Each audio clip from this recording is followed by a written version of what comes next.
So today's video is going to be about how changing the narrative about a negative event can transform your life. First of all, the thing that I really want to stress is that your feelings are valid. So I'm not saying just deny the reality of your feelings and what you're experiencing. It's very important to validate your feelings and acknowledge them.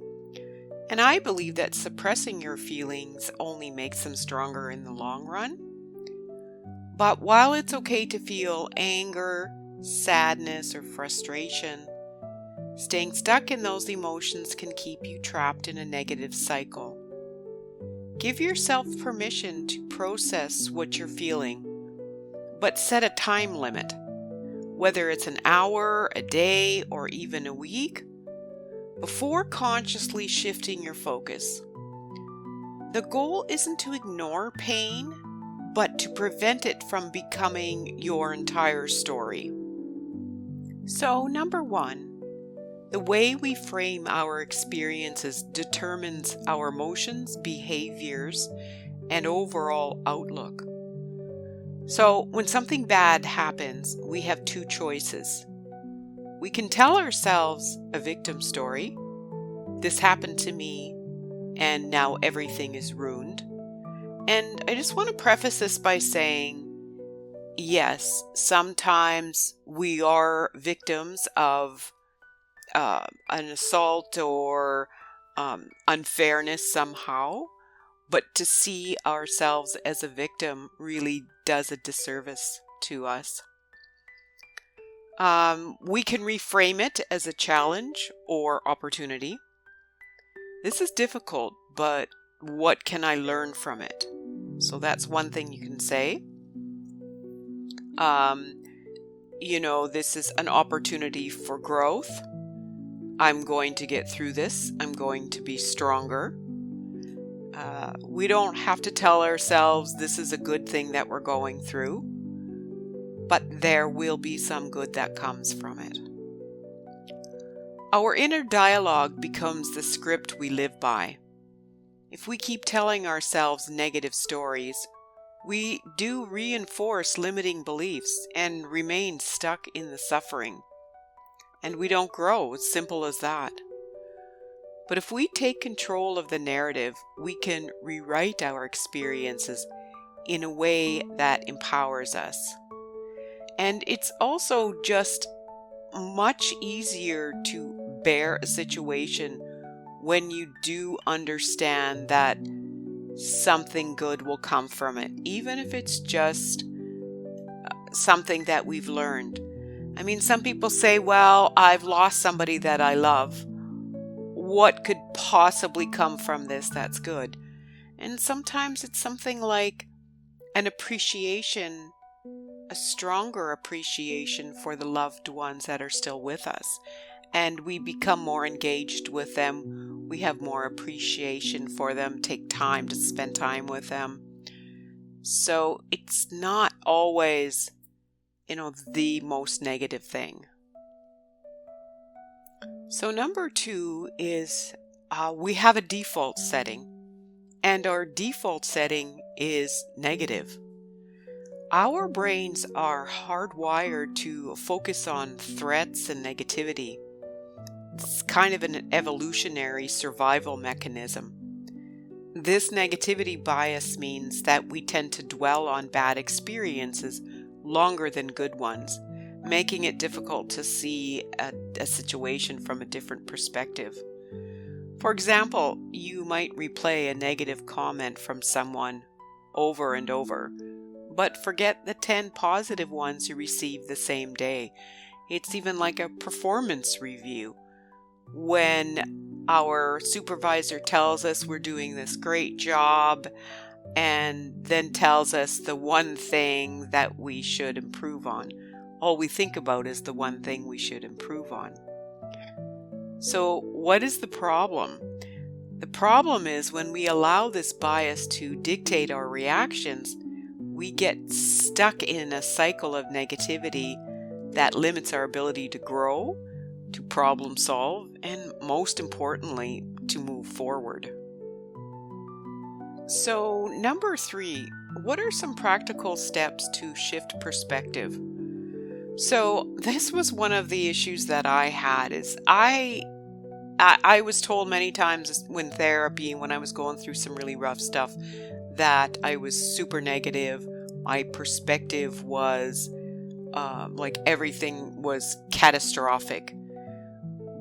But there wasn't a lot of help with how to change these things. So let's talk about some practical things we can do.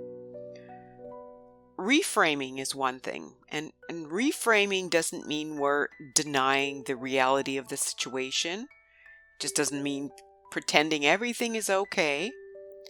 It means choosing to see things differently in a way that serves you rather than holds you back. So here's some practical strategies. So instead of asking like, oh, why did this happen to me? Ask yourself, what can I learn from this? The power of yet. If you're struggling with something, reframe it by adding yet to the end of your statement. Instead of saying, I can't do this, say, I can't do this yet. Thought stopping. Thought stopping is something that I have used at different points in my life, and actually just recently because I felt like my anxiety and this sort of spiraling was getting out of control. And I almost feel like I'm talking to a child where I say, no, stop it. And then try to shift my focus to something else. So when you're having a lot of these negative thoughts, try to catch them. Ask yourself, is this thought helpful? And more importantly, is it 100% true?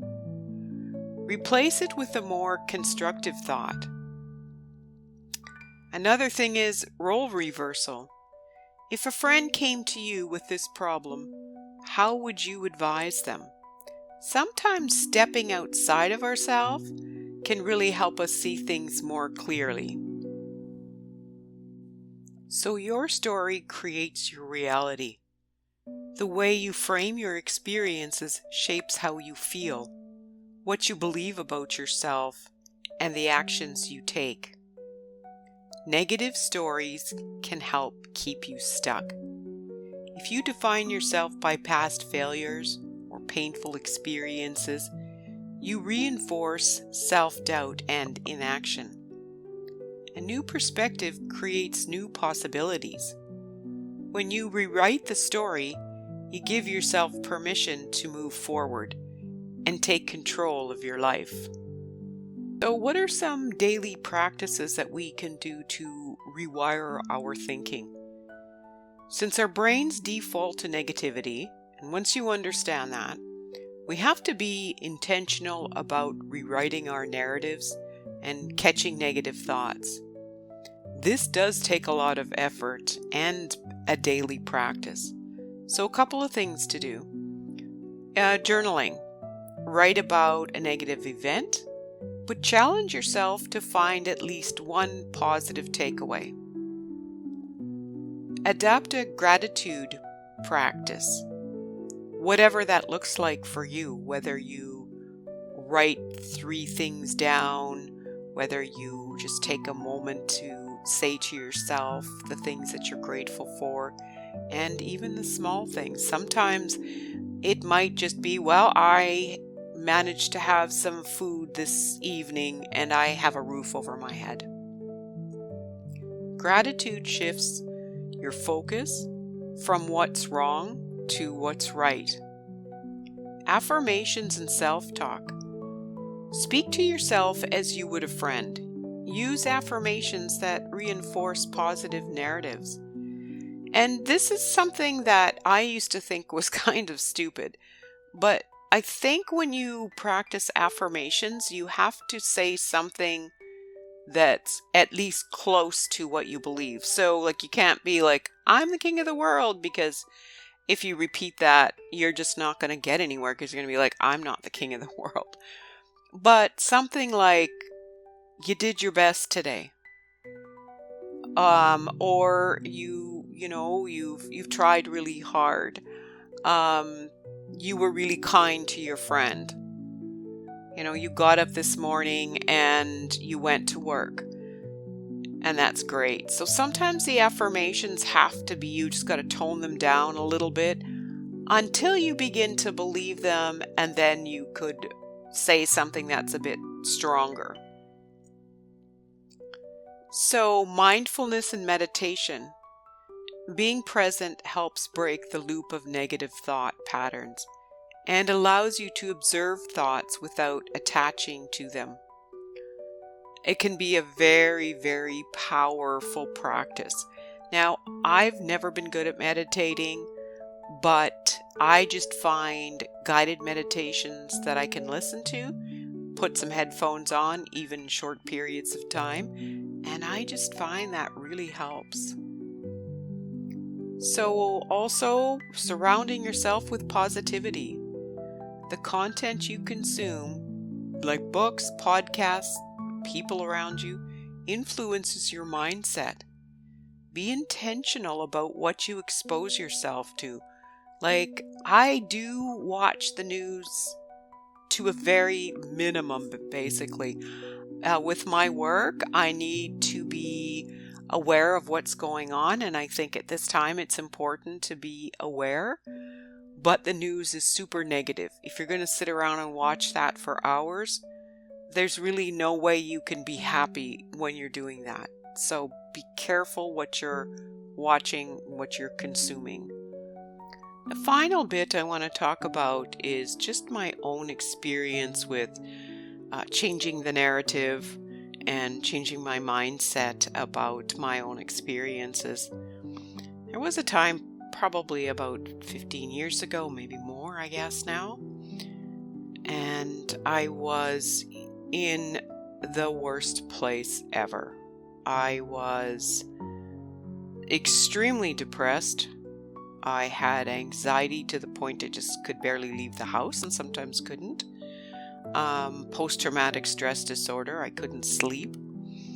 And I was as miserable as you could get. I really saw myself as a victim, and I was a victim. I mean, there's no other way to look at it. And it was just a feeling of being really helpless and powerless over the situation. I did try many things at that time, many different therapists, group therapy, different types of meditation. I think it really started though with the realization that there was nothing that I could do about what happened to me. And if I wanted to move forward, I had to change my mindset about it. So that helped me, I think, into a place of acceptance. And once I moved into acceptance, I started to get some tools about how to reframe these events. And over time, I started to feel better. I started to become stronger. I started to take control of my life again. I think the way I see it now is that horrible period of time brought me to be connected with my inner being and that person I was created to be. Was all of that necessary? I don't know. I guess I can never really answer that. I do think maybe it was necessary or some kind of big event like that. But I think I could have worked through it a bit faster. I guess that's the only thing. I don't think I could have avoided everything that happened, but I think I could have moved through it quicker, and that would have saved me some time. Now I'm in my 60s. I'm living my best life. I have a wonderful partner. I am writing, which is the thing I wanted to do my whole life. I'm living abroad and in a really happy place. So, my final message is that, changing the narrative doesn't erase the pain, but it does give you the power to shape how you move forward. It's a skill that requires practice and consistency, but once you mastered it, it can really transform your life. So if you found this helpful, please like and subscribe. That really helps me. And thanks for watching. See you next time. Bye.